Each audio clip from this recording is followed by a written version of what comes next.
Hey guys, what is going on? It's me, Stottin Mad of Virals Gaming, with a interesting topic to say the least.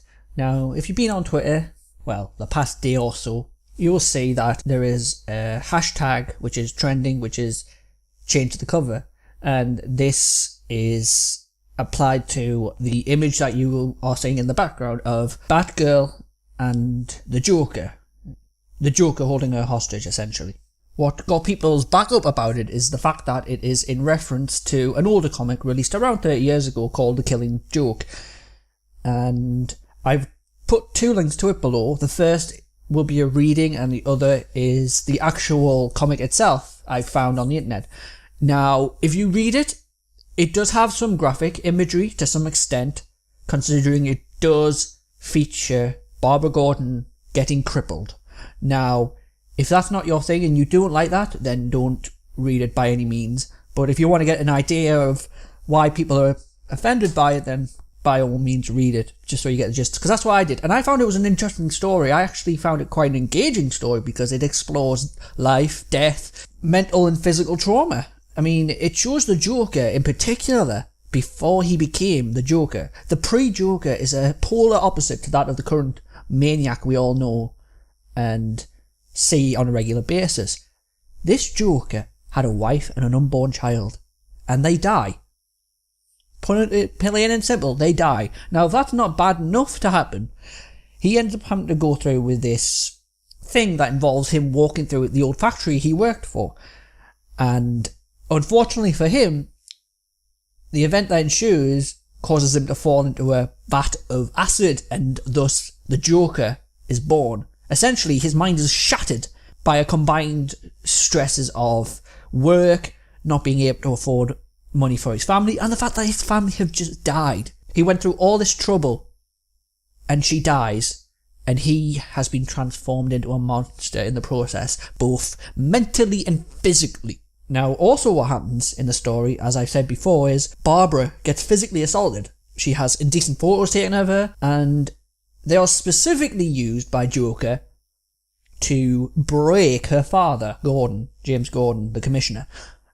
And if you think what happens to her is bad, what happens to him is equally, if not more, humiliating, considering he is stripped, naked, exposed, chained, and forced to go on a what can only be described as a hellish nightmare of a ride, which later ends with him witnessing those indecent pictures. I mean, you can imagine the strain that would have on his mind. And all the while, Joker is going on about monologue about madness and the descent into that madness, of how it affected him and why he is who he is. There's so much in that comic book that can be pulled out and picked up and pulled apart. And it's an interesting look into the character of the Joker and how he became who he is and why he is who he is. But let's talk about the actual cover for a second. It shows terror, it shows fear, and it shows the Joker as who he is. The ruthless, maniacal, evil, devious bastard that he is. To put that bluntly. And obviously, the Batgirl is terrified. She's crying, she has a smile smeared on her face, and the Joker is just almost like that thing that comes out of the shadows and grabs her. And by right, she should be afraid.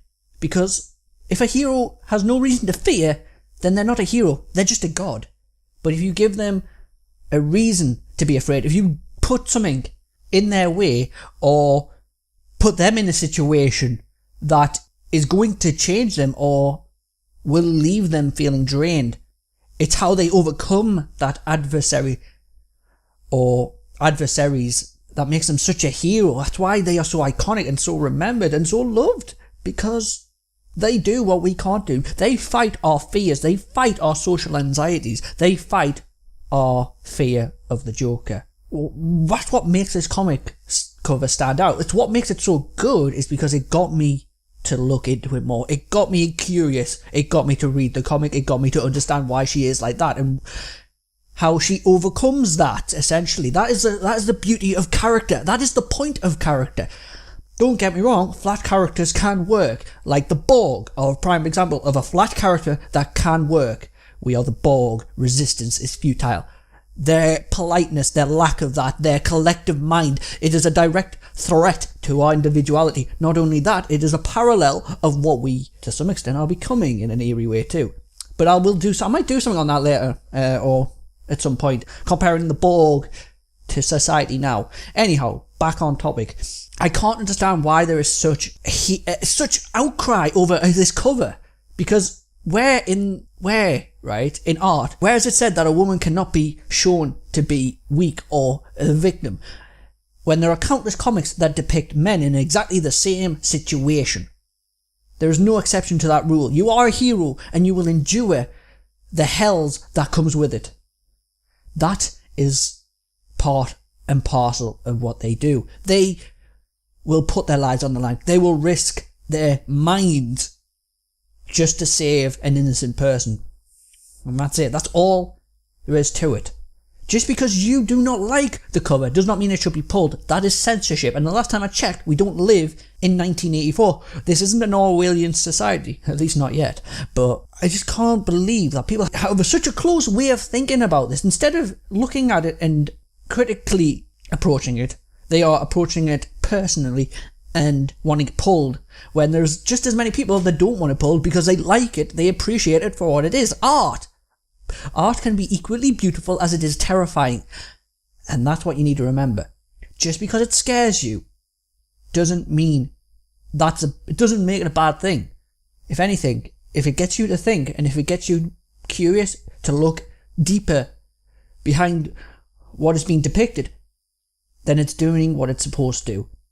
If you were repulsed by that, or are repulsed by this, or are disturbed, that is what it wants to do, because that is trauma. That is the Joker at his most diabolical. Let's put that out there. What he does, it is one of the most diabolical things I've probably read in fiction, and I have read about some diabolical characters in my time. Well, let's just put Terry Mulch in the picture for a second. What he does in Cross My Heart and Hope to Die would destroy any character. Not just Alex Cross, considering Alex Cross has his family kidnapped, tortured, maimed, and almost killed. Mulch pushes that man to the brink. It is, in essence, it is almost identical to the Killing Joke. It is a killer on the path to transforming the detective, to breaking the detective, except in this case, it's Mulch wanting to break Alex Cross. The Joker wants to break Gordon. He wants to show that just because everyone can have a bad day, that will turn them insane. Just like that. No, sorry. Like that. If you heard that. Like a click. And that's it. That's all I really wanted to say. I wanted to voice my opinion on this because I don't think such a comic should be censored or pulled from the shelves because a few people are crying about what it depicts. At the end of the day, she is a character and she is dealing with this type of stuff on a regular basis. If you can't accept that, then why are you reading comics? Why are you reading literature? Art is the best way for us to understand ourselves, to learn more about ourselves, and to see what was happening at the time of when something was written, because art can tell a lot about the society, about the mindset, about the fears and anxieties of the time. You just have to look hard enough to see it. And with that, guys, I will end this commentary. It's a long one, so I apologise, but I felt I had to voice my opinion on it. So I hope you enjoyed it. Feel free to leave your opinion. And if you want to read the comic Killing Joke, go for it. It is a good read, it is an interesting read, and it is a good way of... and it's an interesting look at good and evil, and especially the character of the Joker, who I felt, and this might sound weird, really sorry for in the end. I mean, he's lost his wife, his unborn child, and he's been pushed into a vat of acid. That is pretty rough to happen to any man, or even woman for that matter. Like, you could really spin that in many ways. You could have Batgirl become the Joker-esque character. Can you imagine what people would have done then? Would there be even more of an uproar? Because you got to remember, a lot of these comics have parallel worlds, and it could easily happen. Because that is the beauty of fiction. Limitless freedom to express exactly what you want, how you want, and in what way you want. People will interpret it differently, and that's just a fact of life. You just have to learn to accept that. And with that, guys, I have been Starting Mad of Virus Gaming. Thanks for listening, and I'll see you in the next video.